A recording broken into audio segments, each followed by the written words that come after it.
Hi, Chloe. So great to see you again. How are you? Hi, I'm good. How are you? Good to see you as well.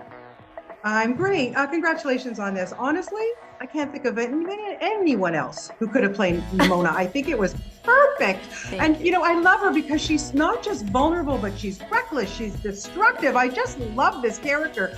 How did you connect to her? I think everything that you just said are a lot of the reasons that I connected to her on. I mean, I think one thing that really struck me with Nimona is how she's just so unabashedly herself. When she's asked Yes. about the movie, what are you? Who are you? Simply, she says, I'm Nimona, and that's all I want to be.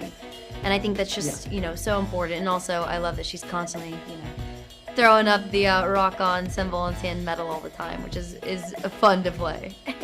Yeah, absolutely. Were you familiar with the graphic novel before you started this? Yeah, I was. I knew about the webcomic that Indy Stevenson created, and I honestly hadn't read the graphic novel fully, but I had known about the webcomic beforehand. And then once I kind of got the conversation going about possibly coming onto the project, I read through the graphic novel really quickly and fell in love with Nimona and really wanted to find her vocality and what that looked like, and worked with Nick and Troy, the directors, to try and capture it. Yeah, how much fun do you have doing voiceover work? Is it more freeing for you, or do you find it a little bit more challenging because you don't really have, other than the directors in this case, to work off of? Yeah, I mean that's kind of the thing. It's both freeing and more difficult at the same time. I think one of the big hurdles in this was we recorded this during the pandemic, and Yeah. recording is usually a solo kind of thing, but there's such an important relationship between Riz's character and mine in this, and so much of this movie is us going back and forth with each other, and it's all conversation. And Riz and I didn't meet for 2 years until we were pretty much done with the project completely, and we met at the Met Gala recently last year. And it was just funny because Crazy. we hadn't actually heard each other's voices in person, and I was like, oh my god, he'd been in my head for so long. So yeah, but it was fun. Yeah, Chloe, I think what I love most about this and watching it is the message it delivers. Here you have this girl who is spunky, and on the outside, but we know that there's things going on with her, but she shapeshifts because she needs to get out of, her skin, I guess it is, so to speak.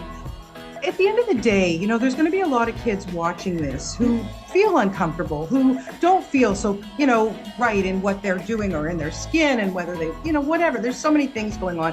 What's the best message you think that this delivers, and what are you hoping that kids will get from it? And not just kids, anybody watching. I was about to say, I brought a lot of friends of mine that are my age to go see it, and I think the resounding response was, man, I wish we had this when we were younger. This is a story for everyone that's ever felt other than. This is a story that I like I said, when I brought my friends to go see it, each person, it landed with them in a different way for different reasons. Right. And I thought that was so important and also so rare in a story.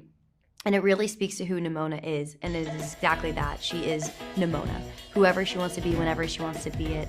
And I hope that when people see this, they can really feel seen and heard, and also have a whole lot of fun, but get those gut-wrenching tears coming as well, which happens out of nowhere when you're watching this. Yeah, well, it's absolutely wonderful, and as you are, as always. So thank you so much for your time today, Chloe, and have a great weekend, and hopefully we'll see you back in Toronto sometime soon, okay? Yeah, for sure. Thank you. Okay, bye-bye.